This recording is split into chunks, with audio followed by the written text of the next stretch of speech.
Afternoon is going to be as exciting as this morning, let me tell you. The first speaker this afternoon is, and I'll introduce you to her. Nobody knows who she is. Anne Manuel.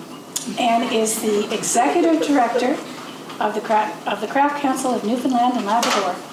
Born, raised, and educated in St. John's, Anne's background combines craft production with work in the not-for-profit sector. As a senior staff person with Craft Council, Anne has seen the craft industry and the Craft Council grow to a significant level of professionalism, creativity, creative integrity, and economic impact. Anne is also involved with other cultural and economic development organizations in the province and in Canada. I'd like to welcome Anne to come and speak.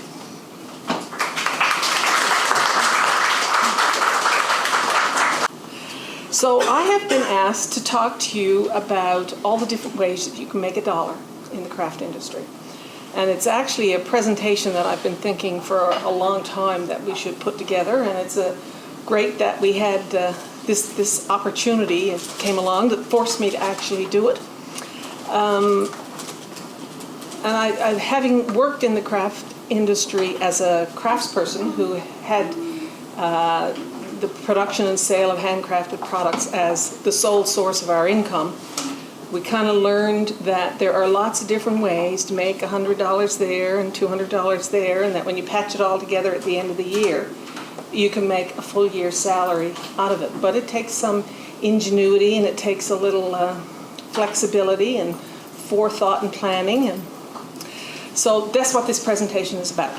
101 ways maybe that you can make a dollar in the craft industry, and I'm sure there are lots more, because as I was putting this together I kept thinking of other ones that I could put in there, and eventually I just stopped and said this is enough. But please, if you've got other ones, send them along, because this is a presentation that could get edited and represented as we go along.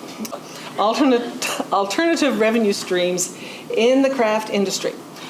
So the first one is make it and sell it. Clearly, that's the most obvious. You make it yourself, you can sell it direct to the retail customer. Where do you go to find that retail customer? At craft fairs. Craft fairs and markets are the first obvious place to go. Like somebody said this morning, we strongly recommend that you go to juried craft markets, juried craft shows. They're the ones where you know that the other work that's going to be next to you, in the booth next to you, will be of the highest quality, and where your customer base will be educated and willing to pay good prices. You can have your own booth. There's Roz Ford a few years back at the Arts and Culture Centre in her beautiful booth. You can have a shared booth. This one is off the ground too at the Christmas Craft Fair in 2015. Had the work of 7, was it, I think, Anita? 7 potters who shared a booth together. There are markets where you can go and try it out, just to see what it's like to go and stand behind a table and sell your work to the general public. It can be a bit of an intimidating experience the first time out. And like Bill Radford said this morning, that it takes courage. It takes real courage to make something and go out and say to the world, look what I made, will you buy it? Some Good Market is a great place to get the feel for the marketplace. Farmers markets. There's the work of Heather. What's her last name?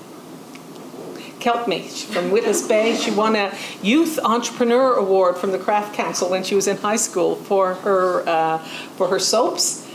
She's now a juried member of the Craft Council, sells it at craft fairs. The Anna Templeton Tea and Sale, 3 great days in December. Another great place to get a taste of the retail market and selling your work to direct to the final customer. Craft fairs and markets are held often at folk festivals. This one is a booth at the Roots, Rants and Wars Festival in Elliston this summer. You can sell it online. Here's Brindy Linen's Etsy store. Look at that. And on the other side is Jessica McDonald's Big Cartel store. You can have others sell it for you. You can if selling is not your great attribute, if you're not really good at it, then perhaps you should consider finding other people and having them sell your work on your behalf. The Craft Council shop course, is a really big one. There it is in downtown St. John's. We sell about $500,000 worth of fine craft a year. There are local community shops.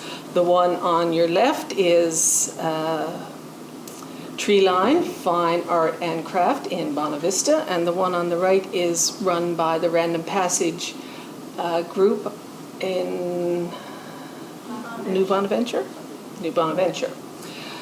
There's a wholesale show that the provincial government organizes every year in March, where you can go have a booth, set up your samples, and the buyers who come, this show is not open to the general public, the buyers who come are actually craft shop owners from all over the province, come and place orders for usually summertime and then Christmas time delivery.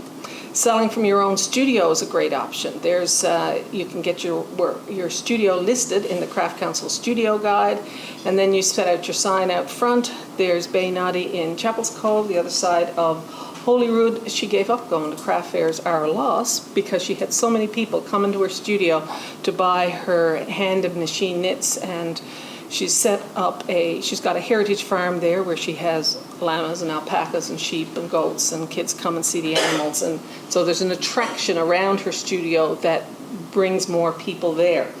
Plan an experience to help attract that customer to visit your studio. Gallery shows for more one-of-a-kind pieces. It's another way to get your work out there where other people will sell it and show it on your behalf. Get started with just one piece in an annual member show. For example, here's the annual member show from this summer in the gallery.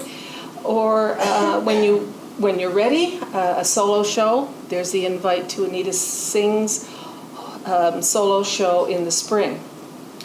Eventually, you might want to look to find not a province gallery to represent you, but first thing they're going to want to know is where have you shown in your own province? Like, you need to get your feet wet locally first. And then there's a whole pile of other places that you could think to go and find people to buy your work. There's a lot of conventions and conferences come here, and they phone up the Craft Council and they say, who will have a booth at our convention and sell their work to our convention delegates? The City of St. John's, the provincial government, the Canada Council, the federal government. They all have procurement programs or art bank programs where they want to buy one-of-a-kind pieces. Speaker gifts for conferences, big time. You can get a list of get a list from Destination St. John's. What are the conferences coming here? And you can sell conference gifts, speaker gifts, and delegate gifts to conferences. Employers often want Christmas gifts for all their employees. I had a guy from Valley came to the booth at the craft fair where the Anna Templeton Centre was selling Christmas cakes a couple of years ago, wanted to know if we had another 350. He would have bought them on the spot. Reward programs for employees are a big thing. A lot of employers have reward programs for the 10-year, 20-year pins. And dinner settings at a local restaurant is a great idea. Have you thought of making an award? Organizations that give away award. Here are some examples. Look, there's Alexis Templeton's plates under the food at Raymond's. There's Isabella St. John with an award, website notification on the Arts NL website. She made the 8 awards that they gave to the winners of the Newfoundland Labrador Arts Council Awards one year.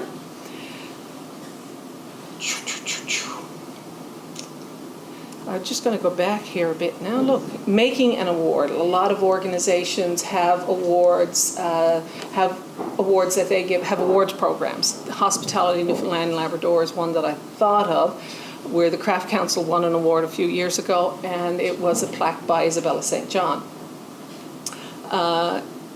So you could make an award, but then you could also win an award, because often awards come with cash prizes, and often awards are, you can self-nominate. You can nominate yourself, or you can nominate your buddy, and your buddy can nominate you. Perhaps you might win an award, and they often come with cash prizes.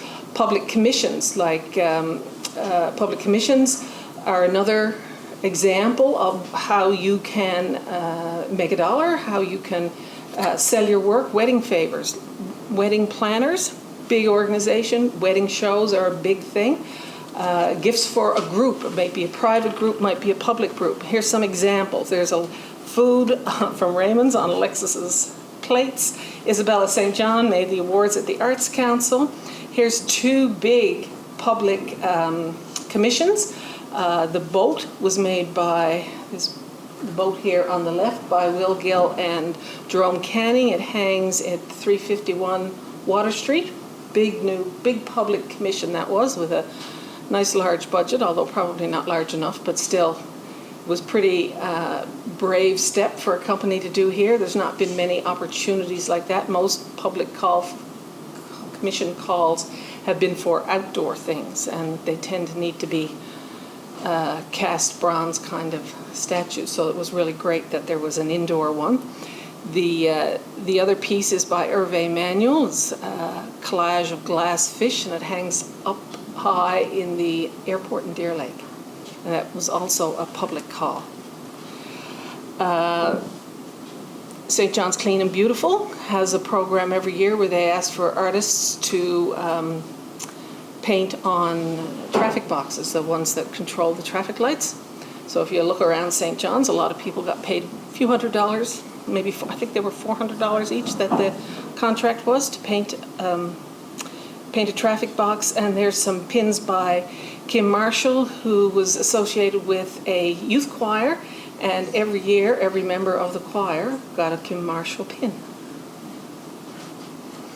These are wedding favors. I don't know if you can see that. The clay hearts in the kiln that Aaron MacArthur made. Wrapped them up in some nice bit of ribbon with some nuts. They were wedding favors. All right, that's enough of making it and selling it. You can teach. If you're good at what you do and you want to share your skills with others, you can teach at the Craft Council Clay Studio, at the Anna Templeton Centre, one-on-one instruction for adults or children. You can teach from your own studio. There's an Art Smarts program where you can teach into school, and there's no end of special projects that require teachers of craft. Here's some pictures from the Craft Council Clay Studio. A bunch of people there in a workshop in the clay studio.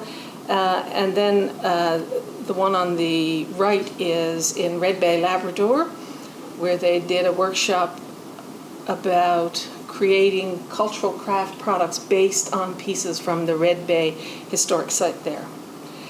Teach kids, birthday parties, kids classes every week. The Clay Studio and the Anna Templeton Centre teach kids classes regularly. They're always looking for new ideas and good instructors. Teach one-on-one. Sometimes somebody really wants to know something and is willing to pay for somebody to teach them. I found a really old picture there for that one. And sometimes you can teach in your own studio. There's Molly White in her studio. And happens to be her husband sitting there across from her hooking away, but I dare say she had to teach him at one spot. Special projects often require teachers. Crafting a Simple Plan was a workshop Sean O'Hagan taught for us last winter in Cowhead as part of a whole series of workshops that the Craft Council did. Thinking Outside of the Box was a workshop taught by Amanda McCover in Woody Point. No, I'm sorry, that's wrong. Thinking Outside of the Box was a workshop taught by Tara Bryan in Port Union as part of a residency that we co-sponsored with the Coker Foundation in Port Union last winter. Sometimes you can teach in special locations. On a cruise ship, there are cruise ships. There are people that teach on cruise ships. Tim Rast, who's a local glass archaeologist and glass craftsperson, went on a cruise to the Arctic and taught people how to work with glass while he was on the ship. Like, what kind of a job is that? Or you can teach at a historic site. There you are at Lansing Meadows. You can share your skills in other ways, too.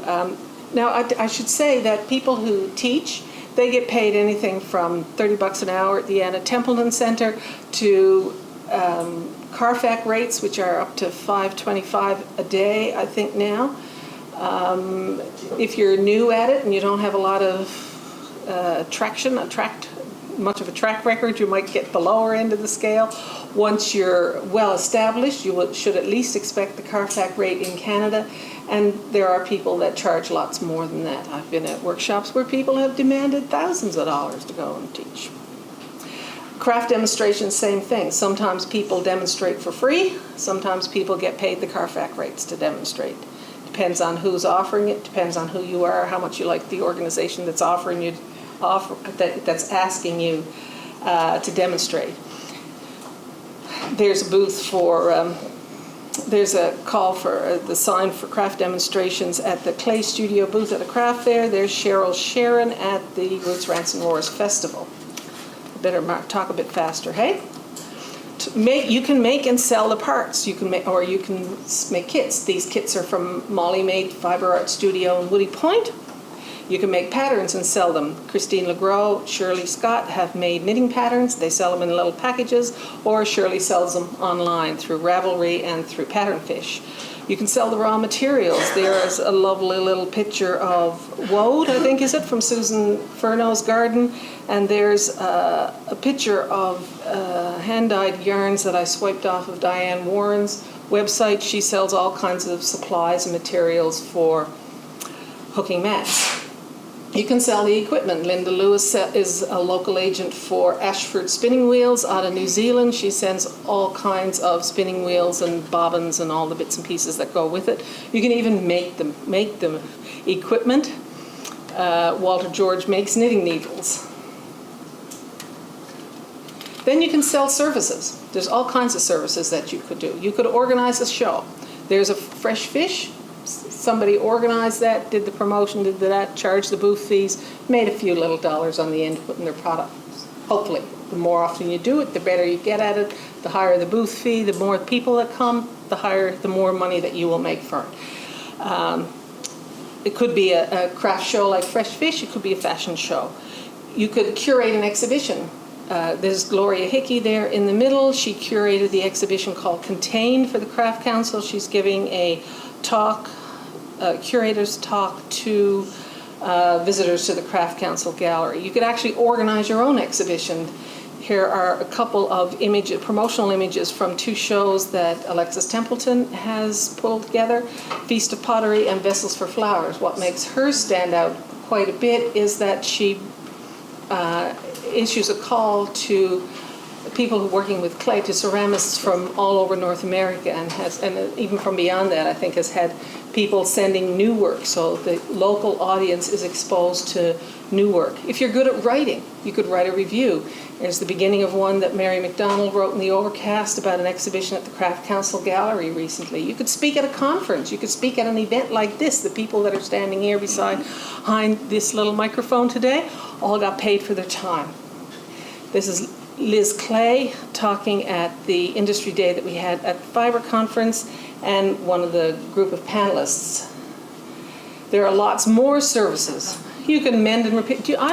We get a lot of phone calls at the Craft Council from people saying, I have an old cane chair that's broken. Do you know somebody who can fix it? Or I want somebody to spin hair from my dog, which Linda Lewis refuses to do anymore, but she used to do, but she charged a lot of money for it because it's a really messy job. Entertain kids at a birthday party. You can make reproductions for museums. Tim Rass makes all kinds of reproductions that are in the cases at museums that kids can actually handle. Props and costumes for theater, and for video productions that Charlotte talked about this morning. And perhaps you have some special skill that you can use to supplement your income. It might be production sewing. These are ones from EcoWise that Renee talked about. It might be production knitting for another company. If your design skills are strong, maybe you can sell reproductions as posters or giclées or note cards. Have you heard of Surtex? Look, there's production pottery, production knitting. Do you know what Surtex is? Surtex is a gigantic trade show that happens every year in New York. The people who have a booth are artists. They go with their designs, usually two-dimensional designs on paper or on reproductions or what have you. And the customers who come are people who manufacture everything from napkins to jigsaw puzzles to all of those things have to be designed somewhere along the way. And a lot of those manufacturers buy their designs from artists. So you can go and set up a booth, sell your designs, get royalties, like who thinks? Stuff like that. But anyway, that's another way to make $1. Perhaps you're great at packaging or packing. I know craftspeople who are not really good at packing and could use a hand when it's time. Artists get fees for all kinds of things. For a residency, for example, the Craft Council has a residency in Grossmorn. We pay $1,500 to each resident just for going there and making their stuff. On top of that, they also do workshops and mentoring sessions and artist talks. They get paid for that. The Rooms has residencies in Terranova Park and in Grossmorn and Landfall. They all get paid residency fees. You can get paid for winning an award, a Craft Council award, an EVA award, and you can get paid for showing your work in a gallery. Except for the annual members show and the Christmas show at the Craft Council Gallery, everybody who shows their work gets paid an artist fee, just for giving us the privilege of showing their work in the gallery. If it's a big gallery show and it's a solo show and you've had to work really long and hard, you get a big fee, probably $1,800, $2,000. If it's a group show and it's a selling show, then maybe you'll get a smaller fee but people get artist fees just for showing their work in the gallery. And then I wanted to finish by pointing out to you the posters that are around the side that were developed by our little committee to highlight where some of the graduates of applied arts programming at the College of the North Atlantic have gone. We couldn't get a good enough picture of Ricky, so we couldn't actually blow his picture up big enough to put it on the poster. But I thought I would like to introduce you to Ricky Brophy, who graduated from the textiles program in 2009. He then went on to LaSalle College and did fashion design, graduated from there in 2013. He's now an assistant designer at a private label fashion house in Montreal and working on his first solo fashion show for next spring.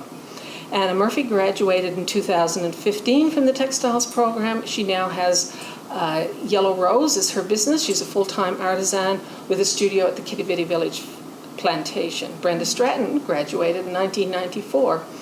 As she said this morning, or was in her introduction, she went off to ACAD in Calgary, did her BFA, was fiber studio technician there. She's now the sector specialist for craft and gift in the Department of Business, Tourism, Culture and Rural Development. Joelle Blanford graduated in 2013. She was an artisan then at the Kitty Bitty Village plantation. She's now an entrepreneur in Twillingate with a studio, a shop, a gallery, a bed and breakfast, and what's the quote on the end? She now owns 3 buildings in Twillingate that she's got acquired since she went out there. Sheila McKinnon. She was able to purchase my first home and 3 other properties since graduation. So she's got the entrepreneurial spirit. Sheila McKinnon graduated from the textiles program in 1993, did her BFA at NASCAD, and she's now an art conservator specializing in sculpture and decorative art at the National Art Gallery in Ottawa. Laura Shepard graduated from the Visual Arts program in Stephenville in 1998. She was the clay studio coordinator sometime thereafter in the early 2000s. Moved to Quebec. She still sends her work to us. She's a professional ceramist and sells her work across Canada, and there are many more. There are many more successful graduates from the textiles program and many, many more ways to add a few dollars to your pocket. They're not difficult, but they take flexibility and they take a little bit of imagination and a little bit of energy. So if you've got any more ideas that you want me to add to this slideshow, then please send them along so that I can add them to this presentation for the next time I have to do it. Thank you very much. Did I do that in 20 minutes?